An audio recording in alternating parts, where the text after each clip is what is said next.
Olá, irmãos e irmãs, sejam bem-vindos a mais um vídeo do canal Tato Paulino. Eu peço aos irmãos que, se gostarem, no final não deixem de se inscrever, de deixar o seu like, de compartilhar e acionem também o sininho para receber novos vídeos do nosso canal.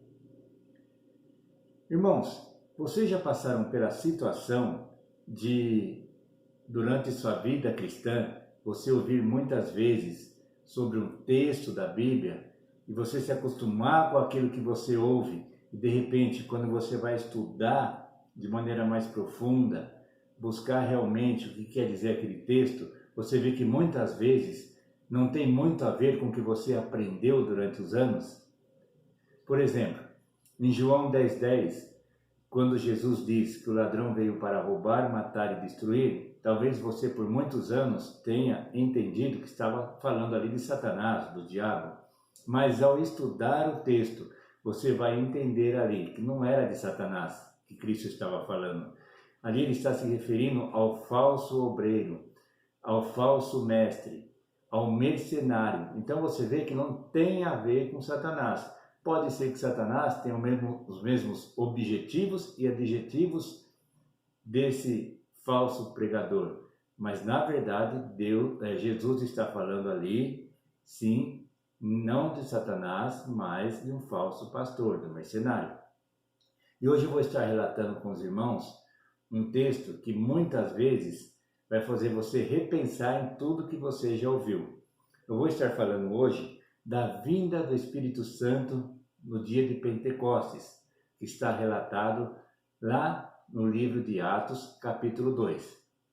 Ali diz que os discípulos estavam reunidos e alguns estudiosos entendem que eles estavam reunidos na casa da mãe de João Marcos, que escreveu o Evangelho de Marcos, e conforme o capítulo 1, versículo 15 e 16, ali havia cerca de 120 pessoas.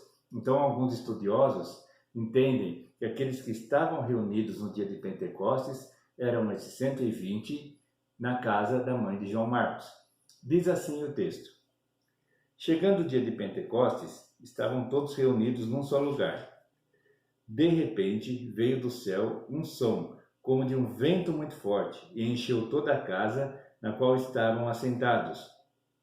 E viram o que pareciam línguas de fogo, que se separaram e pousaram sobre cada um deles. Todos ficaram cheios do Espírito Santo e começaram a falar noutras línguas, conforme o Espírito os capacitava. Aqui eu vou tentar relatar para os irmãos sobre 3 pontos. O primeiro, os discípulos, aqueles que estavam reunidos ali, estavam orando pela vinda do Espírito Santo. Segundo ponto, houve naquele momento um vento, como diz algumas versões, impetuoso ali dentro, como se fosse uma figura do Espírito Santo. Terceiro, essas línguas que eles falaram eram línguas que ninguém entendia, eram as famosas línguas dos anjos. Então vamos lá, primeiro ponto, esses discípulos, essas pessoas que estavam ali, elas estavam orando pela vinda do Espírito Santo. Então vamos ver.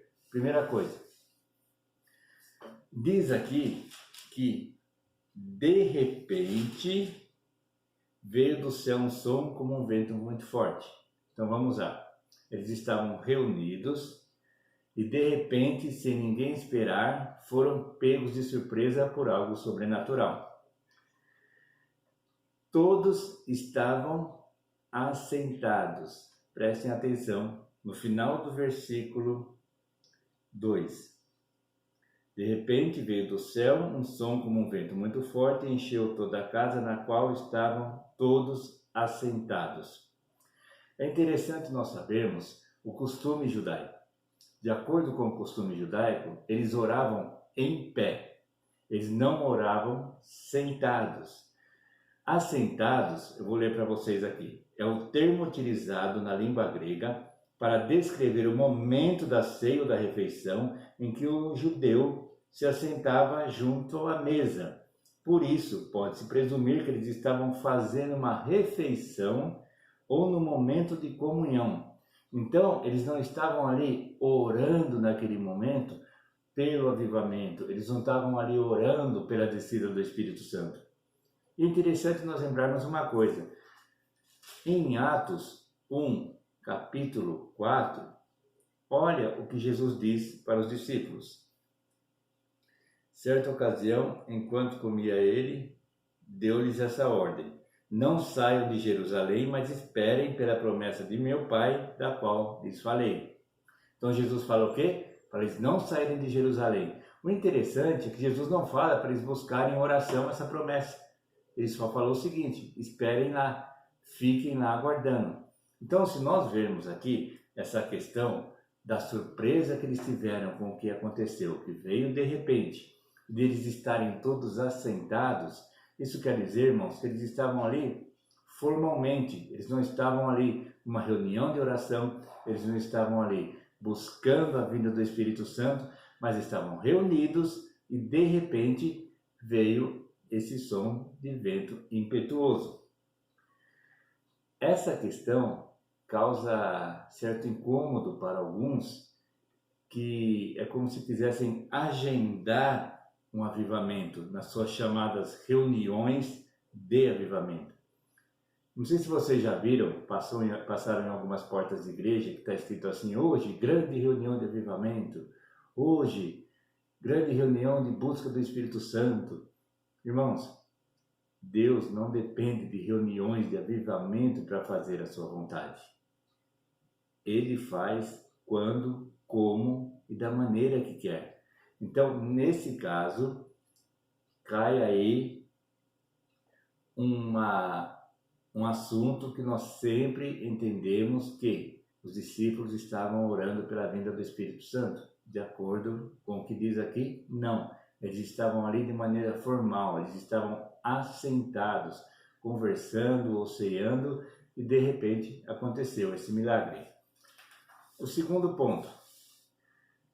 Muitas vezes é falado que a casa foi invadida por um forte vento, que o Espírito Santo atuou ali como um vendaval. Nada disso aconteceu. Olha o que diz o versículo 2. De repente veio do céu um som como de um vento muito forte.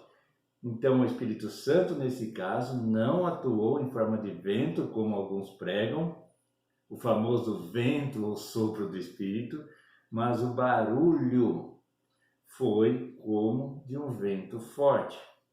Existe sim, no Novo Testamento, uma relação entre a liberdade de ação do Espírito Santo, entendam bem isso, e o caráter espontâneo do vento. Olha o que disse João 3,8. O vento sopra onde quer. Você o escuta, mas não pode dizer de onde vem nem para onde vai. Assim acontece com todos os nascidos do Espírito.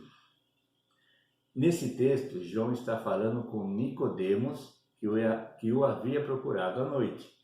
E Jesus aqui está enfatizando a soberania de Deus no seu modo de agir e os seus caminhos misteriosos. É isso que Jesus está falando aqui.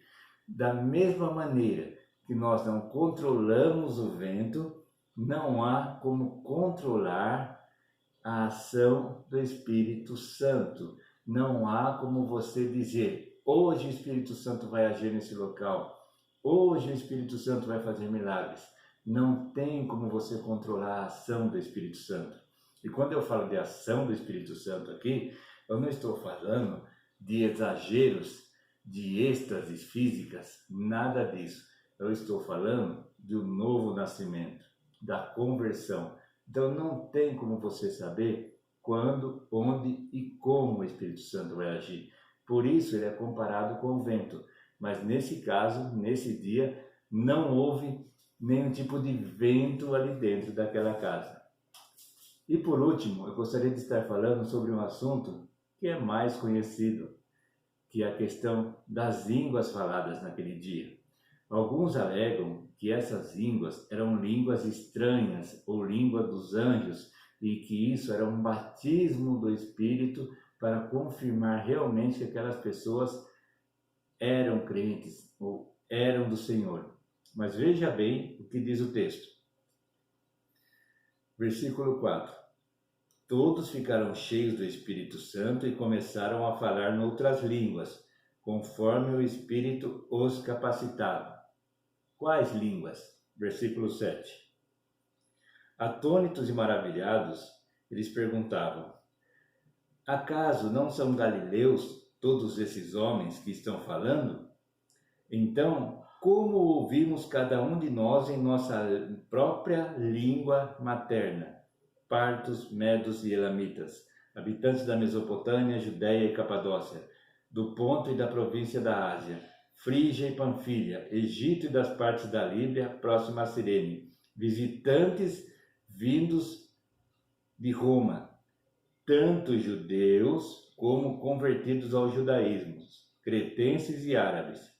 Nós os ouvimos declarar as maravilhas de Deus em nossa própria língua. Atônitos e perplexos, todos perguntavam uns aos outros: o que significa isso? Então, o que estava acontecendo aqui?